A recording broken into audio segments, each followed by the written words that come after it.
This is the Bible. This is the mouse. And this is a Bible study with the mouse. And here's our friend here, Richard Thomason. Yes, so we have a very special guest, and today we are talking about what you can see out here, which is the book of nature, where you can see the majesty of these clouds and just the vastness of this open space. And we are out here in southern Oregon at a very special camp meeting, and yesterday, I think it was, yesterday we saw the rainbow, or was it? Yeah, it was the day for yesterday. Okay, but it just has been such a blessing that it is hard to even keep track of the days here. But we saw that rainbow, and today we can see the majesty of the sky, and I would just like to take a moment to observe the book of nature, but also see what does the Bible say about nature. What are your thoughts, Mouse? Well,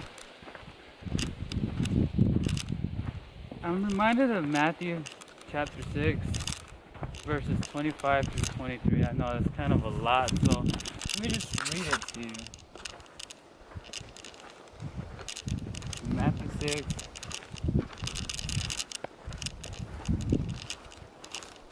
(25 through 23). And remember, our focus is nature. Therefore I say unto you, take no thought for your life, what you shall eat and what you shall drink, nor yet for your body, what you shall put on.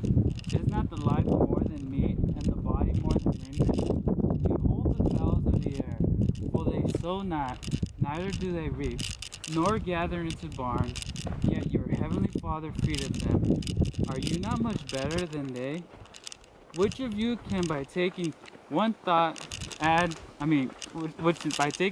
can add 1 cubit to your stature? And why take ye thought for raiment? Consider the lilies of the field, how they grow. They toil not, neither do they spin. And yet I say unto you, that even Solomon in all his glory was not arrayed like one of these. Amen. Wherefore, go ahead. I just was in agreement with the truth. Oh, praise God.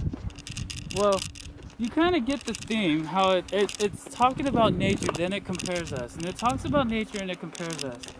And you see, the thing is this, like, I don't know when I get back home if I'll have a job.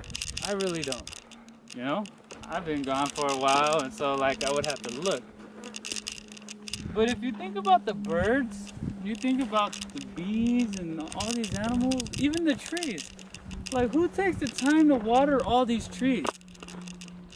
But yet you see them growing. Mm-hmm. This is what God is trying to teach us. That we need to truly depend upon Him.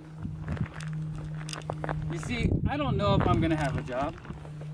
And I don't know if I'm going to even get back home. But I trust God that He will provide for my needs, that He will bring me to where He needs me to be, and He will continue to teach me. Amen. So we can see that the Bible clearly teaches us, the Bible points to nature and saying that we can be faithful, we can trust in Him. And there's another quote, if you could open to Proverbs 6, verse 6. If I have the reference correct, we have a very powerful verse that the Bible points us to nature to teach us industry, to teach us to be industrious, to teach us to co-labor with God. So Proverbs 6, verse 6.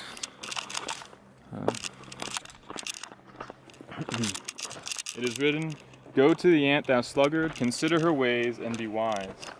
And this points out the wisdom of nature itself and God's creation, in that God ordained these creatures and He set them about their way. He gave them what we call instincts. Ants build, they work together, they co-labor, there's so much to learn from ants that truly even much of the harmless things, but it's a powerful thought. Brother Richard, did you have any thoughts on the book of nature that you'd like to share with the world? Coming to mind, but one thing I was thinking about was just that, this carpet green, God has just covered my entire face. Actually, maybe I'll tell you a little testimony. When I was in the world, before I became a Christian, and I was up all night partying and doing a lot of stuff I wasn't supposed to be doing. But at the end of it was about 5:30 in the morning or so, and the dark was just starting to, the light was starting to come up, the sun was starting to come up on the horizon, and the dew was starting to, and the mist was starting to rise up from the valley. I was underneath this bridge, and I was real selfish and greedy and whatever. I mean, I was just in the world. I was still like a child. And this is the day I remember that I figure I grew up. And I walked around the bridge, and there was this little cornfield there, and there was a gap in the fence.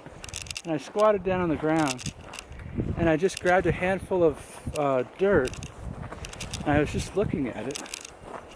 And I noticed a little bit of movement, and there was a little tiny bug on it, and then I saw another little tiny bug, and I saw some different, just a handful of dirt. I saw like 3 or 4 different little things moving in that dirt. And then I saw some seed, and I saw another seed, and there was different seeds, and I thought to myself, how wonderful it is that the entire earth is covered in life, even not a plant, just grab some dirt, and Amen. There's so much life packed in it, and I felt that I was something very small in a much bigger thing. And I said to myself that day, I looked at my feet and I said, you know, when I move those feet today, I can either do good in this world or I can do damage.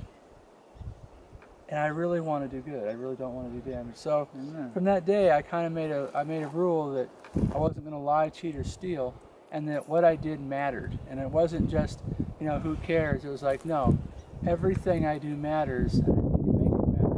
It needs to be important. It needs to be done the right way. And so that day, you know, going from who cares about anything, it was more about an honor and dignity and just growing up and being a man. And I got that from a handful of dirt. Wow, praise God, that's powerful. So that message was not from opening a Bible, but it was from the very ground that we see before us. The book of nature. The book of nature is the only book that Adam and Eve had. There was no book of Genesis saying, and God made Adam when God made Adam. It was just simply not so.